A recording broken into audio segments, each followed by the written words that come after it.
سلطان عبدالحمید ثانی نے جب مسجد نبوی شریف کی تعمیر کا حکم دیا تھا تو پورے ترکی سے لوگوں کو بلایا تھا کہ اپنے اپنے بچے لے کر کے آؤ. جو بھی بچے پیدا ہوئے 1 دن کے 2 دن کے وہ سب لے کر کے لوگ حاضر ہوئے. 500 بچے جمع ہوئے. بادشاہ نے وہ سارے بچوں کو لے لیا, ایڈاپٹ کر لیا. مدینے سے کچھ دور ایک بستی بسائی جو جنگل میں تھی, آس پاس کوئی شہر بھی نہیں تھا. ان بچوں کے لیے پاکیزہ دائیں رکھی گئیں جو ہمہ وقت قرآن کی تلاوت کرتی تھی, اور یہاں تک کہ وہ بچے ختم قرآن کے ساتھ پورا دودھ پیتے تھے. 2 سال کے ہوئے تو ان کی زبانوں پر سب سے پہلی زبان عربی جاری ہوئی.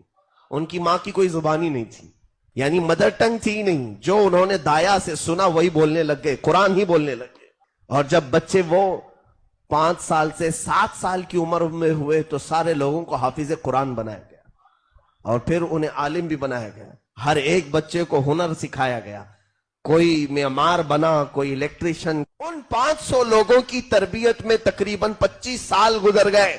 جب وہ جوان 25 سال کے ہوئے تو ان کو لا کر کے مسجد نبوی بنائی گئی تھی. اور ان نوجوانوں نے جو مسجد نبوی بنائی, اپنے ہاتھوں سے جو اینٹیں رکھی ہیں, 300 سال کا عرصہ گزرنے کو آ گیا.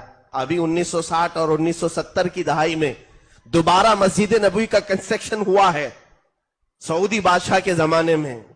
یہ جو ابھی آل چل رہی ہے انہی میں کا ایک بادشاہ تھا جس نے توسیع کی اور بڑھایا ہے مسجد نبوی کو, بہت بنایا. لیکن جو اصل میرے آقا صلی اللہ علیہ وسلم کا حجرہ ہے, جہاں روضہ ہے اور جہاں پہلی 4 صفیں لگتی ہیں, یا ریاض الجنہ ہے, اس جگہ کو شہید کر کے نیا بنانا تھا, نیا پروجیکٹ تھا. تو لکھنے والوں نے یہ بھی لکھا ہے کہ 1 مہینے تک بلڈوزر اس کو دراڑے مارتے رہے لیکن دیوار ہلی نہیں, اس کے کوئی پلر نہیں ہلے.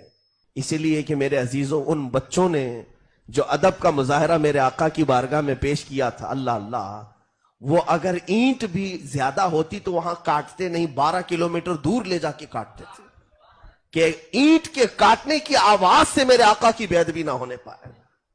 اور پوری مسجد کی تعمیر ہو گئی, کسی دیوار پر انہوں نے قدم نہیں رکھا. ایک لکڑا اس طرح سے زمین پر گاڑتے تھے, اس لکڑے پر ایک پٹا باندھتے اور اپنی کمر میں ایک پٹا باندھتے اور لٹک کر کے مسجد نبوی کی دیواریں بڑھایا کرتے تھے. پیر نہیں رکھا. اور اس کام کی برکت یہ ہے کہ آج تک وہ دیواریں ویسی کی ویسی ہیں, میرے آقا نے اسے ویسی قبول کیا ہے. ساری چیزیں نہیں ہو گئیں لیکن مسجد نبوی کا وہ حصہ آج بھی وہی ہے جو ترکیوں نے بنایا تھا. حضور کا حجرہ وہی ہے, میرے آقا کی جالیاں وہی ہیں, جالیوں کا ایک لوہا بھی بدلا نہیں. آج تک وہاں لکھی ہوئی عبارتیں بھی وہی ہیں. اس لیے کہ یہ چیز ہوتی ہے میرے عزیزوں, جب بچے کی صحیح معنوں میں تربیت ہوتی ہے اور وہ جوان اپنی تربیت کے انداز میں آ کر کوئی کام کرتا ہے تو مولا اس کام کو سدا قائم رکھ لیتا ہے.